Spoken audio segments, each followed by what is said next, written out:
In 1932, one man opened a two-room business school above a nondescript storefront in downtown Manchester, New Hampshire. How did it become one of the largest universities in the country? Okay, this case isn't exactly a mystery. Southern New Hampshire University offers over 200 degrees you can earn from your couch. And with low online tuition, Southern New Hampshire University makes earning your degree affordable too. Find your degree at snhu.edu/garage. That's snhu.edu/garage.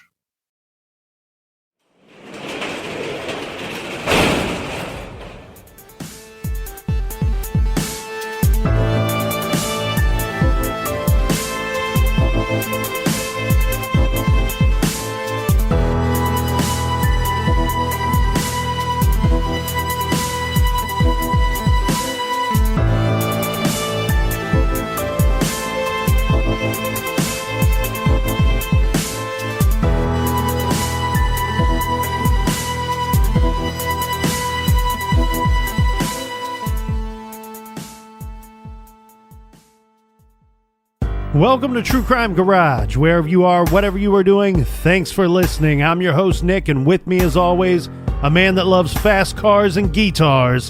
He is the Captain. Out of my way when you see me driving my Pinto. It's good to be seen, and it's good to see you. Thanks for listening. Thanks for telling a friend.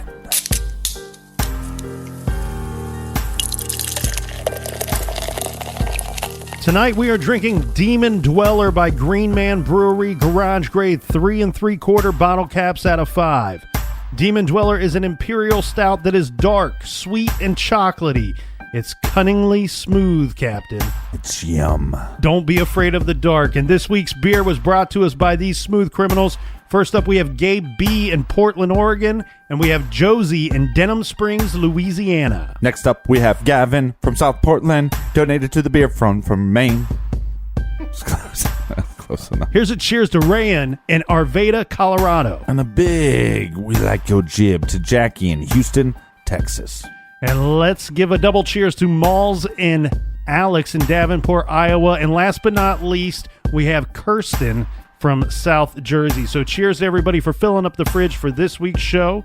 If you want to help us out with next week's shows, go to truecrimegarage.com and click on the donate button. And a reminder, all of our episodes are now available from the first episode to now is available for free on the Stitcher app.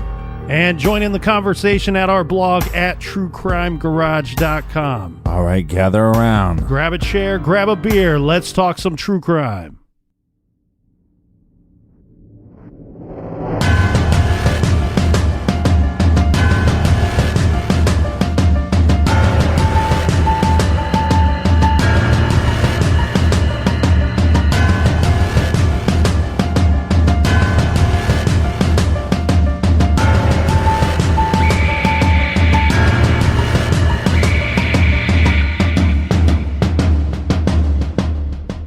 The first contact from the BTK Strangler was made in October 1974. Early in the morning on the 22nd, the phone rang at the Otero murder hotline that was set up by the two major newspapers. The caller didn't say much and he sounded angry. He told the newsman, "Listen and listen good, because I'm not going to repeat it." He said the man that had killed the Oteros stuck a letter in a mechanical engineering textbook on the second floor of the Wichita Public Library. Then, he hung up the phone. The police were notified. The letter was located. The letter was addressed to the Wichita Eagle and Beacon Secret Witness Program. Under the Secret Witness Program, persons with information concerning a crime could pass on information to the police through the newspaper without divulging their identity. The poorly typed and badly misspelled letter provided details on the 4 Otero slayings that the police said at the time could only have been known to someone who had been present at the scene. The letter read, "I write this letter to you for the sake of the taxpayer, as well as your time. Those 3 dude you have in custody are just talking to get publicity for the Otero murders. They know nothing at all. I did it by myself and with no one's help. There has been no talk either. Let's put this straight. Joe, position, southwest bedroom, feet tied to bed. Bondage, window blind cord. Garrote, blind cord, brown belt. Death, the old bag trick, and strangled with clothesline rope. Clothes, white sweatshirt, gray pants. Comments, he threw up at one time, had a rib injury from a wreck few weeks before. Julie, position lying on her back on the bed. Bondage, blind cord. Garrote, clothesline cord tied in a clove hitch. Death, strangulation twice. Clothes, blue house coat, black slack, white sock. Comments, blood on face from too much pressure on neck. Bed unmade. Josephine, position, hanging by the neck in the northwest position of the basement. Dryer or freezer north of her body. Bondage, hand tie with blind cord. Feet and knees all with clothesline cord, all one length. Garrote, rough hemp rope. Noose with 4 or 5 turns. Clothes, dark bra, cut in the middle, sock. Death, strangulation once, hung. Comments, most of her clothes at the bottom of the stairs. Her glasses in the southwest bedroom. Joseph, position in east bedroom, lying on his back. Bondage, blind cord. Garrote, 3 hoods. White t-shirt, white plastic bag, another t-shirt. Clothesline cord with clove hitch. Death, suffocation once. Strangulation, suffocation with the old bag trick. Clothes, brown pants, yellow-brown striped t-shirt. Comments, his radio is blaring. All victims had their hands tied behind their backs. Gags of pillowcase material. Purse contents south of the table. Spilled drink in that area also. Kids making lunches. Otero's watch missing. I needed one, so I took it. Runs good. Car was dirty inside. Out of gas. I'm sorry this happened to society. They are the ones who suffer the most. It's hard to control myself. You probably call me psychotic with sexual perversion hang-up. When this monster enter my brain, I will never know. But it here to stay. How does one cure himself? If you ask for help, that you have killed 4 people, they will laugh or hit the panic button and call the cops. I can't stop it, so the monster goes on, and hurt me as well as society. Society can be thankful that there are ways for people like me to relieve myself at time by daydreams of some victims being tortured and being mine. It a big complicated game, my friend, of the monster play, putting victims' number down. Follow them, checking up on them, waiting in the dark, waiting. The pressure is great, and sometime he run the game to his liking. Maybe you can stop him. I can't. He has already chosen his next victim or victims. I don't who they are yet. The next day after I read the paper, I will know, but it's too late. Good luck hunting. Yours truly, guiltily. P.S. Since sex criminals do not change their M.O., or by nature cannot do so, I will not change mine. The code words for me will be: bind them, torture them, kill them. BTK. You see, he added again. They will be on the next victim.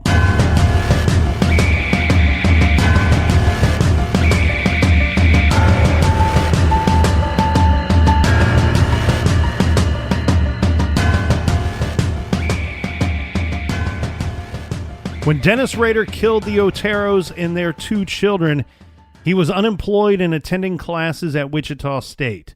In November of 1974, Dennis was hired at ADT Security, which at the time sold and installed commercial-grade alarms. It might have been this job that kept him busy. Maybe it was his home life. Regardless, something was happening, and thank God that it did, because BTK was just too busy to go out and kill. In fact, there would be 3 years before he would kill again. The killer claimed responsibility for the murders of the 4 Otero family members and gave himself a name, BTK. But one thing he had yet to disclose, and one thing that police were yet to connect to the BTK strangler, is that he had committed another murder shortly after killing the Oteros. And this is one that BTK called Project Lights Out. Catherine Doreen Bright was one of 5 children in her family. She was born on February 24th, 1953. She loved singing in the church with her sister. She had graduated from high school in 1971. Now, in 1974, she was 21 years old. Catherine was a smart, popular, and funny college student, and she worked for the Coleman Company. Catherine and her sister shared a house that they rented together. Now, on the morning of April 4th, 1979, Dennis Rader, who had been watching the house and who had targeted his next victim, picked her because she was attractive and no men lived with her. And she did not have a dog. You know, these were problems that he ran into during the Otero crimes. Yeah, and on that morning, he's going to break into a kitchen window to gain access to the house. And he knew at this time that the house would be empty, which this was good for him because he needed time to prep the home for murder. But he didn't just want to kill Catherine Bright. He wanted to play with her first, and he brought with him plenty of ropes and cords to play with. While he waited for her to return, he laid out ropes and cords on her bed. He used a broom to carefully sweep up the broken glass. And he was wearing gloves and a green parka. He took a stocking cap and pulled it down to cover his face, and he brought with him a gun, his .22. Now, he was ready, and all he needed was for his victim to return to her home and find him. At this moment, he was no longer Dennis, no longer the ordinary man that led an ordinary, unremarkable life. In this moment, he was the killer that haunted Wichita, the phantom that the whole city feared. He was BTK. Well, and when she returns, she's going to return home, but she's not going to be alone. Yeah, with her was her 19-year-old brother, Kevin. When they walked in, they were very quickly greeted by a man in a mask with a gun. The man told them that he was a convict, and he just needed something to make his way to California. If they cooperated, they would not be hurt. He just needed some money, some food, and the car keys, and he was going to need to tie them up to make sure that he had enough time to get away. He had Kevin tie up Catherine, and then BTK tied up Kevin. BTK took Catherine to her bedroom where he had prepped the room with his ropes and a chair. He tied Catherine to the chair. Then he returned to the room where he had left Kevin. He put a rope around his neck. Now, Kevin realizes at this moment that the man had lied to them, that the man was going to kill him. So he started twisting his hands and his arms until the bindings gave way. Kevin jumped to his feet, and the masked man grabbed his gun and put it to Kevin's forehead and pulled the trigger.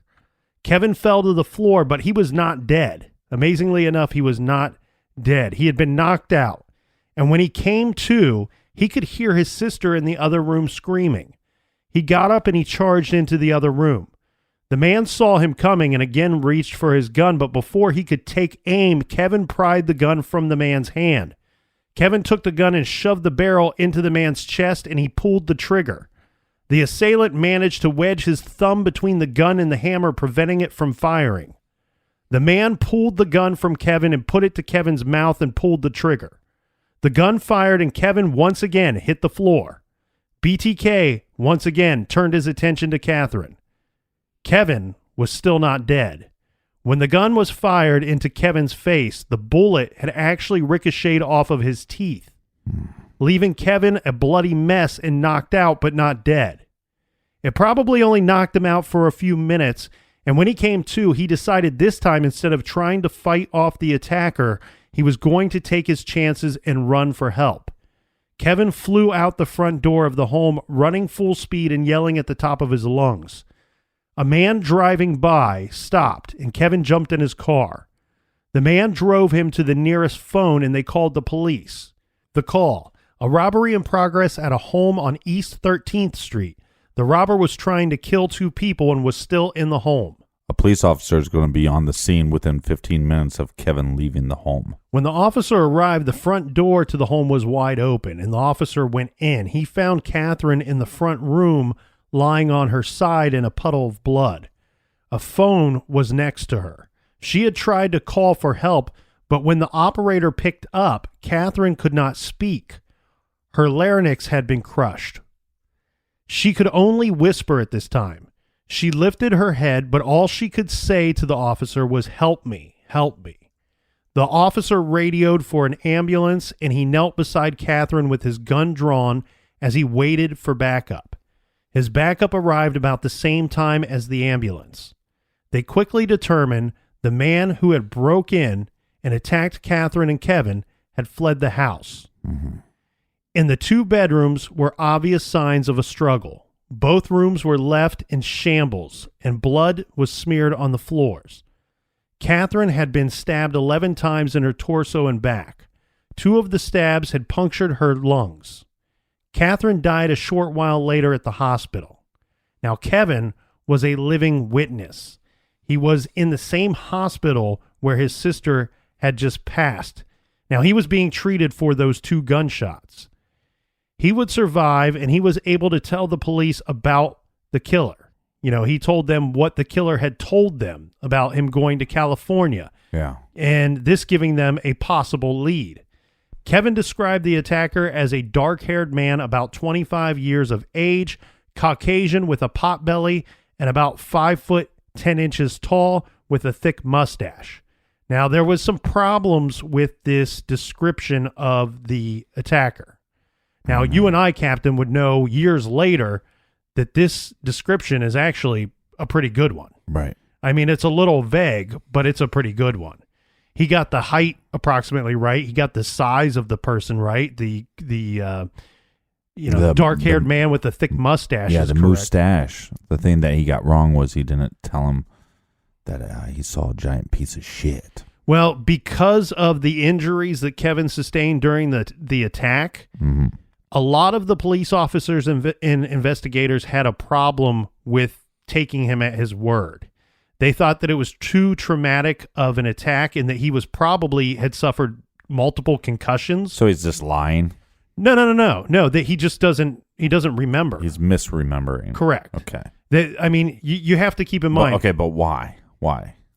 Well, for the reasons I just said. No, but I mean, like, so what do they think he looks like? Oh, they have nothing to go off of. But they're just, for whatever reason, going, yeah, we don't really buy that. Okay, but you have to keep this in mind. Let's say he suffered multiple concussions within a short period of time during this attack. Mm-hmm. Now, nobody's doubting that he didn't get a good look at this guy. Mm-hmm. The guy he had to disguise himself a bit by pulling that cap down over his face.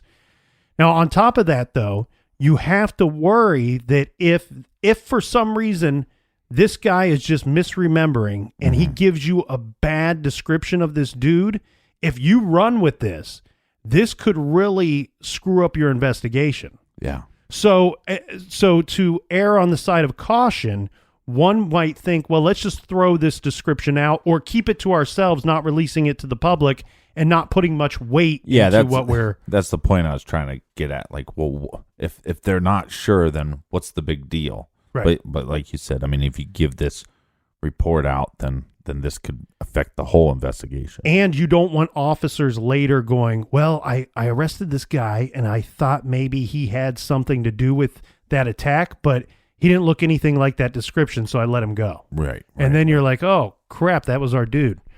So we have this murder, and the strange thing about this murder is not only does BTK leave a witness, but he also does not, he doesn't ever claim this murder.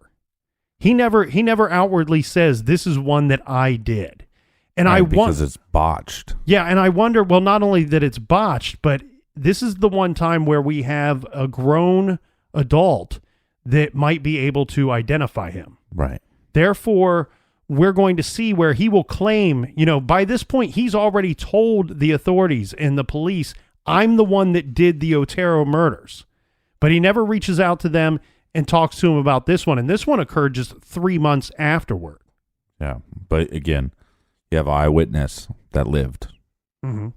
Well, after the Catherine Bright's murder, other than his letter left at the library, the killer went silent both in words and murder.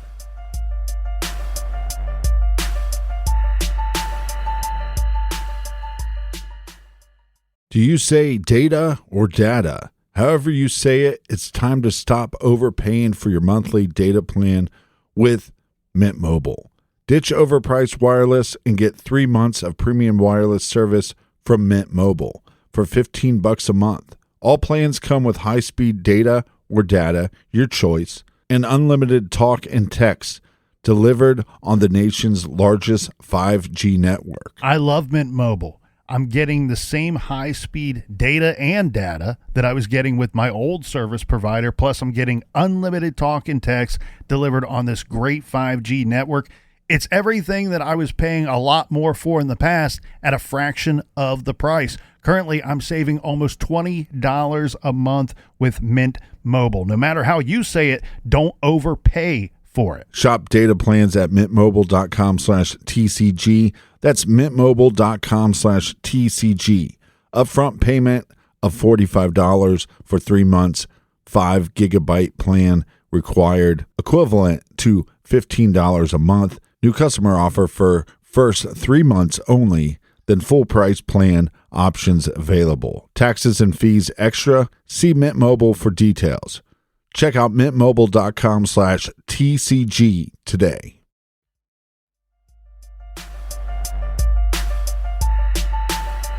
All right. Cheers, me mateys. Cheers, Captain. Well, it would be 3 years before BTK would resurface, and during this time, Dennis and his wife had had their first child, a son that they named him Brian.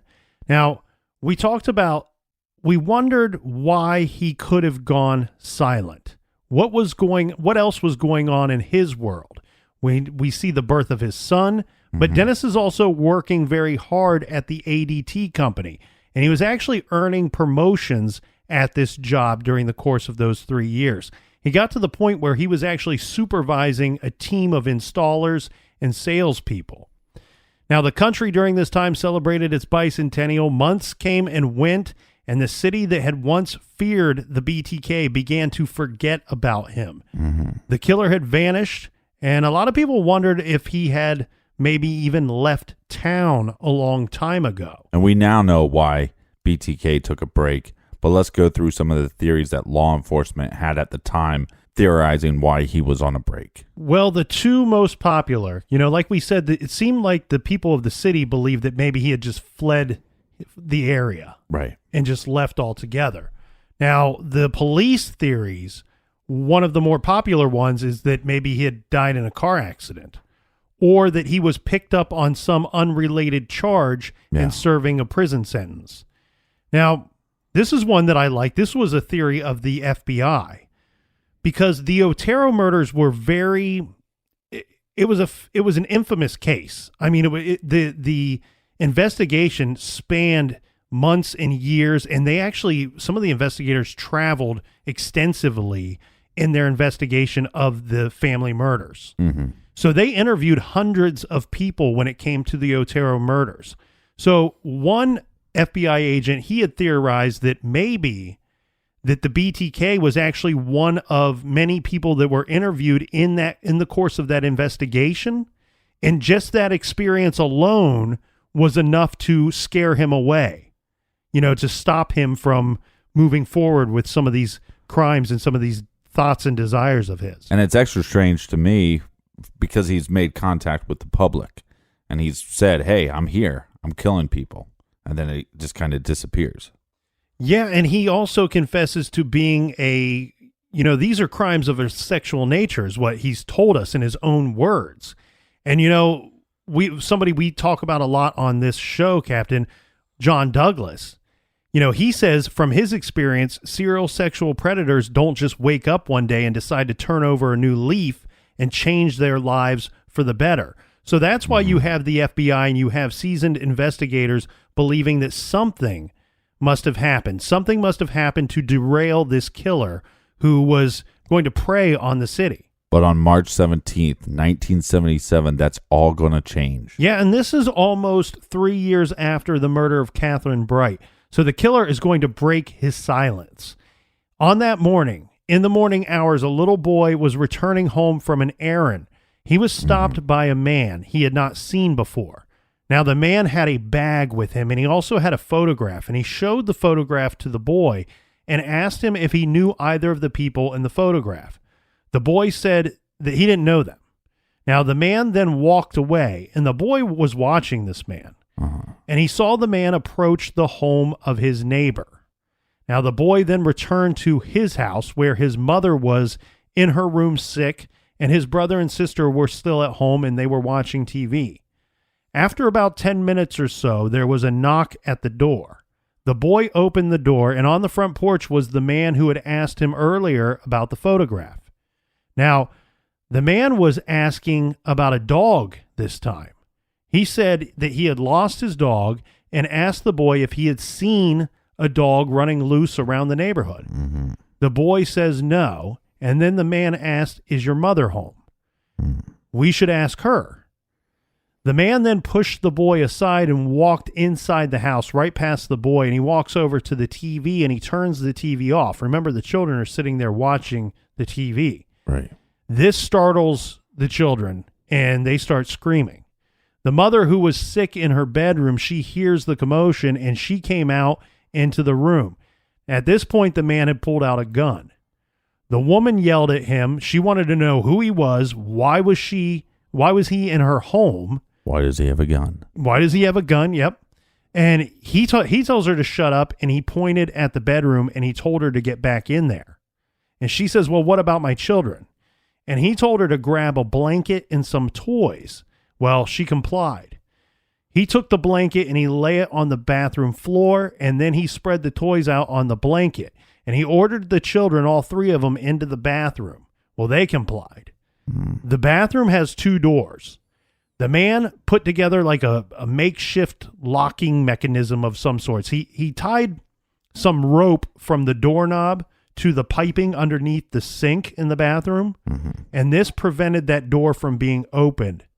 Now, the man went out the other door, and he pushed a bed to the outside of the door, and this prevented this door from being opened. So the 3 children are trapped inside this small bathroom. The man then forced the mother to strip. Then he took some tape out of his bag and he began to bind the mother. He taped her hands together behind her back and he laid her down on the bed face down. He put a rope around her neck and a plastic bag over her head. Sometime later, the children began to break free from their confinement in this bathroom. One of the boys kicked through the bottom portion of one of the doors. This was the door that was tied to the pipes. Yeah. When he busted free, he found his mother laying lifeless on her bed. The boy ran outside and to the front porch of a neighbor's house, where he pounded on the front door. The neighbor answered, and the boy screamed to the neighbor that he needed help, telling him that his mommy was dead. So then the police were called. Well, paramedics arrived on the scene first, and they actually went in and they cut the bindings around the woman's arms and legs, and it was a smaller bedroom, so they carried her into the living room area, and they tried to revive the woman there. Now, she had only been dead a very, very short period of time, so they thought they could bring her back. However, they were unable to do so. Now, the police questioned the children. They wanted to know what had happened, what had they seen. And the children told them that the killer was a dark-haired white man in his late 30s or 40s with a pot belly.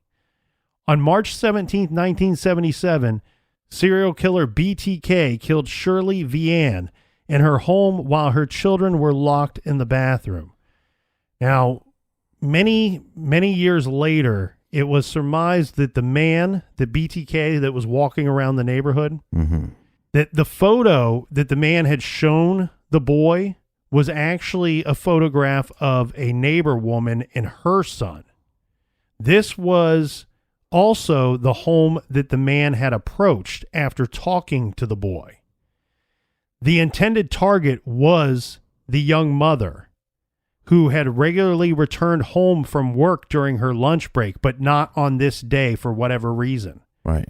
And when she was not home, he knocks on the door. No one answers the door. Nobody's home. He's too charged up. He's ready to murder. And the only way that this feeling was going to go away for him was to kill somebody. Right. The factor X. Yes. So that's why when his target was not there, he shifted gears and he went to the home where he saw the little boy go inside. Yeah, because he knew somebody was home there. Yeah, but, can you imagine what that kid's gone through with his life? I mean, one, he's stopped by this killer. He doesn't know he's a killer. Right. To ask a simple question about a dog. He answers. He goes back home. Mm-hmm. And his mom's sick in bed. The kids aren't sick. The mom's sick. But that's why they're not at school. This guy knocks on the door. You answer. He says, well, let me talk to your mom. Mm-hmm. Then he walks right in the house. And, look, when you're a kid, if an adult would have walked in the house, you probably just would have froze. Like, yeah. I don't know this person. What are they doing? And they turn off the TV, and then your mom comes out, and now you're stuck in the bathroom, and you're trying to get out. You got to get through that rope, and then you have to kick through the door, and then you run to go get help, and then paramedics almost are able to save your mother, and you would have to contemplate for a long time that. Well, not saying that you'd have to, but you would think maybe I could have done something to save her, or maybe I could have got through there faster, Well, and it's depressingly strange how some small events that seem so meaningless in their moment, how they shift the gears of our lives and the others around us. I mean, you talk about had the mother not decided to keep the children home from school that day, she didn't send them off to school because she was too sick to get them ready for the day and take them to school. These were small children. It's the butterfly effect. Yeah. And so had her little boy not been walking the neighborhood, he would have never been approached by that man, by BTK. Mm-hmm. And maybe BTK would have been forced to go to another street or to call it off completely if he had no alternative victim, let's say. So it's depressingly strange how these tiny little moments shift the gears of everything. The other thought, too, here, Captain, is the scary thought that there was another targeted victim. That there was somebody else that he was watching, and he was so worked up by this point that he couldn't stop himself. He had to kill somebody. This was the moment for him, and he was going to make that happen even though his target was not available. And then you also wonder how long he was stalking this person. Yeah, and I get the feeling, well, I don't get the feeling. I know for a fact. I just don't know who these other potential victims would have been. Mm-hmm. I'm sure law enforcement knows this, and I'm sure FBI might know this because BTK kept extensive notes, okay? And he called each one of these little things, he called a project. It had a project and a nickname. And usually in the notes, he would refer to it as PJ something. Mm-hmm. So like we talked about Catherine Bright's murder, right? Well, she was Project Lights Out. And the next project that he had, because he fancied himself some kind of, like he was conducting these secret missions. Mm-hmm. He's spying on these people. He's taking notes about their activities and their lifestyle, their comings and goings. And his secret mission is to break into their home and terrorize them and kill them. Yeah. And so the next project that he had, he referred to this as Project Foxy. And this would be Nancy Jo Fox. She was 25 years old. She was a smart, hardworking woman. She had a good sense of humor. She worked days full-time as a secretary for a construction business, and at nights she worked at a jewelry store. So this was a busy young professional woman. A neighbor described Fox as a loner who seldom entertained friends. On December 9th, a call came in. She's so busy working. Well, working 2 jobs, yeah. On December 9th, a call came in from a payphone. The caller told the dispatcher, "You will find a homicide at 843 South Pershing. Nancy Fox." Now, "I'm sorry, sir," said the dispatcher. "I can't understand you. What is the address?" At that point, another dispatcher who had been monitoring the call interrupted and said, "I believe he said 843 South Pershing." "That is correct," the man said, and then he hung up the phone. At 8:30 a.m., police arrived at the address given by the unknown caller. They discovered a back window to the home had been shattered. The phone line to the house had been cut. The front door was unlocked. They entered the home. In the master bedroom, the police found the half-naked dead body of 25-year-old Nancy Fox. She was lying on the bed. A nylon stocking was used to tie her wrists behind her back. Her panties were pulled down to her knees. A nightgown had been tied around her ankles, and she had been dead for quite some time, probably hours. Now, some portions of her body had turned black by the time she was found. She had been gagged with pantyhose. Blood was dried around her nose and mouth. Pantyhose had been tied around her neck. The killer had dumped Nancy's purse on the coffee table in the living room, and her driver's license was missing. Semen was found on a blue nightgown that was found on the floor near the foot of her bed. The victim had not been raped. They were able to find partial fingerprints and a partial palm print on her body. However, these would not be sufficient enough to find a match. Police theorized the killer had broke into the home through the broken window, perhaps before Nancy had returned home the previous evening. He turned up the heat to make up for the cold air that was coming through the broken window. He threatened her, bound her, killed her, masturbated near her body, then posed the body, possibly taking photos of her. He then dumped out her purse, keeping her driver's license as a souvenir. He rummaged through her dresser drawers, probably taking some of her undergarments with him. He then left the home, and at around 8 a.m. the next morning, he drove to a payphone and called in the homicide. Now, the phone call only lasted 7 seconds.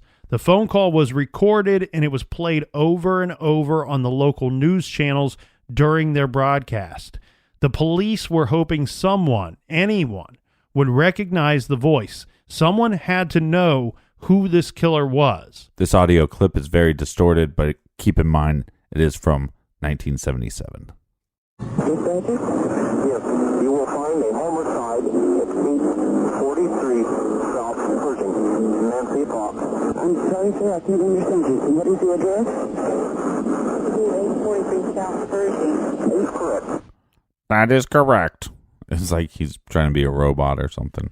Maybe he was doing some kind of weird cadence, because if you notice, like everything he is saying is kind of like this. Mm-hmm. So maybe he's doing that on purpose. But I don't think this clip generated any leads. Right, and the audio quality may be so bad that it sounds distorted anyway. But like you said, this was played on the news, and it didn't really generate any leads of any value. Mm-hmm. If they did get any calls regarding this, these could be crackpot calls of people calling in saying, "This sounds like my evil stepfather," things like that, of that nature. But it was on the last day of January 1978 that the killer sent a Valentine to the local newspaper. This would be almost 2 months after the murder. But that's not going to be made public. No, and because of that reason, on February 10th of 1978, a letter was sent as well to KAKE TV network with a hand-drawn picture of a woman tied up, gagged, and lying face down on a bed. The letter would later become known as the Fox letter.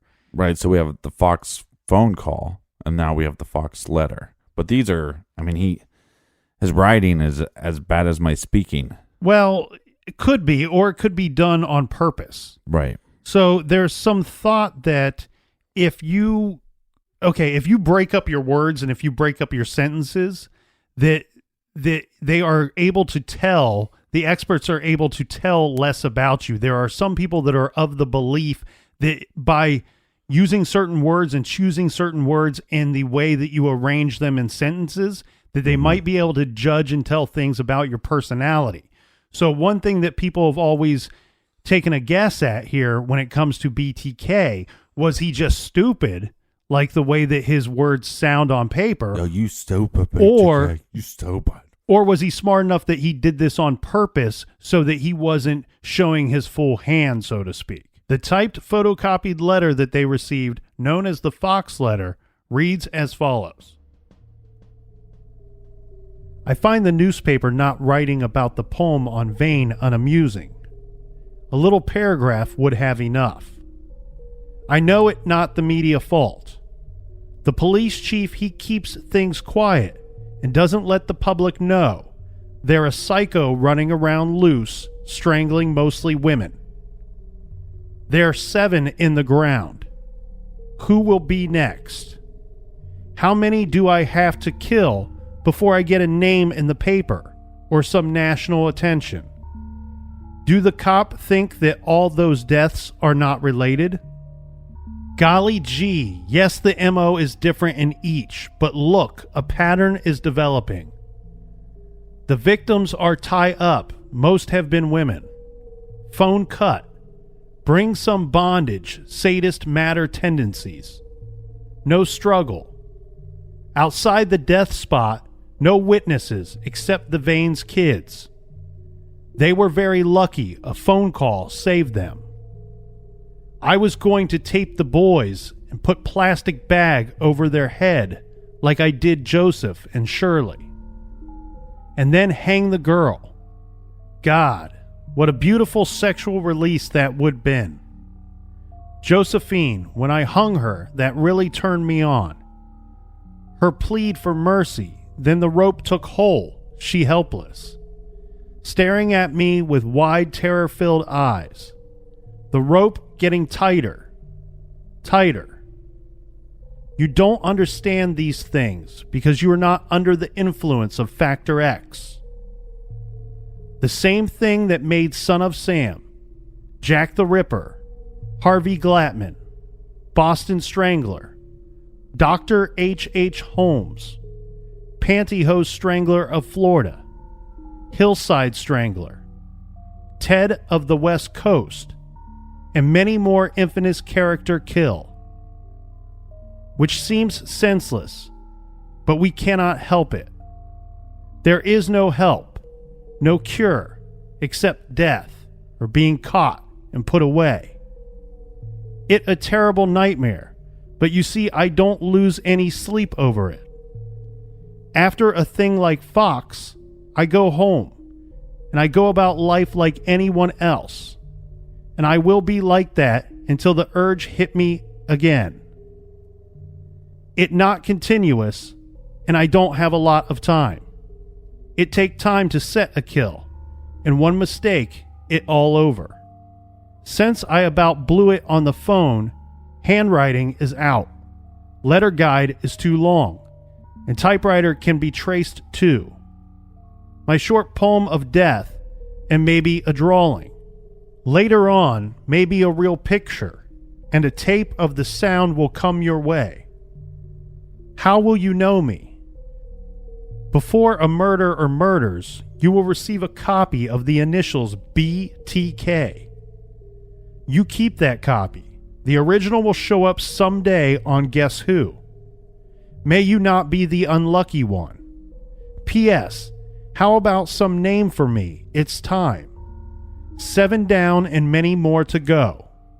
I like the following. How about you? The BTK Strangler, Wichita Strangler, Poetic Strangler, the Bondage Strangler, or Psycho, the Wichita Hangman, the Wichita Executioner, the Garrote Phantom, the Asphyxiator. Number 5, you guess motive and victim. Number 6, you found one Shirley Vane laying belly down on unmade bed and northeast bedroom. Hand tied behind back with black tape and cord. Feet and ankles with black tape and legs. Ankles tied to west head of the bed with a small off-white cord. Wrapped around legs, arms, and neck many times. A plastic bag over her head with a pink nightie on, barefooted. She was sick. Use a glass of water and smoke 1 or 2 cigarette. House a total mess.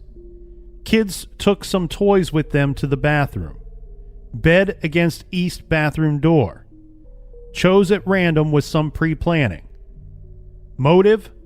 Factor X. Number 7. One Nancy Fox, lying belly down on made bed in southwest bedroom. Hands tied behind back with red pantyhose. Feet together with yellow nightie. Semi-nude with pink sweater and bra. Panties below butt. She had a smoke and went to the bathroom before the final act. Very neat housekeeper and dresser. Rifled purse in kitchen. Empty paper bag. White coat in living room. Heat up to about 90 degrees. Christmas tree lights on. Hosiery on bed. Driver's license gone. Seminal stain on or in blue women underwear. Chose at random with little pre-planning. Motive? Factor X. Number 8. Next victim maybe. You will find hanging with a wire noose. Hands behind back with black tape or cord. Gagged, then cord around the body to the neck, hooded maybe. Will be chosen at random with some pre-planning. Motive? Factor X. Enclosed was a poem titled, "O Death to Nancy." Oh, what is this that I can see? Cold icy hands taking hold of me. For death has come, you can see. Hell has opened its gate to trick me. Oh death, can't you spare me? Over for another year? I'll stuff your jaws until you can't talk. I'll bind your legs till you can't walk. I'll tie your hands till you can't make a stand. And finally, I close your eyes so you can't see. I'll bring sexual death unto you for me.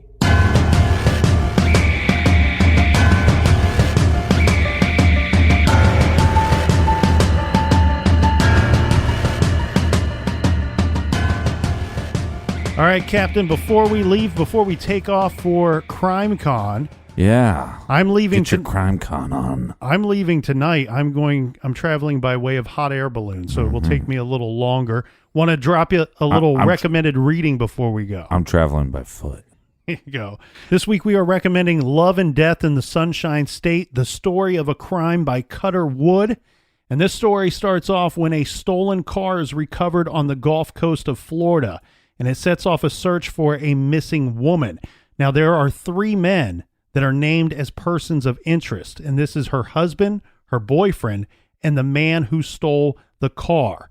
This is a mystery that's going to keep you guessing. I highly recommend Love and Death in the Sunshine State, and you don't have to write that title down now because you can go to truecrimegarage.com, click on the recommended page, and you will find that title amongst others there. Also on truecrimegarage.com, you can check out our store page. We have the pre-orders going on right now for the Team Nick tanks, the Team Captain tanks, the Skull logo tanks, the Douche Canoe tanks, and the nice Jib tanks. So it's a tank top sale. And don't forget to check out our sponsors. Support the people that support the garage. All right, see you guys after Crime Con. And until then, be good, be kind, and don't litter.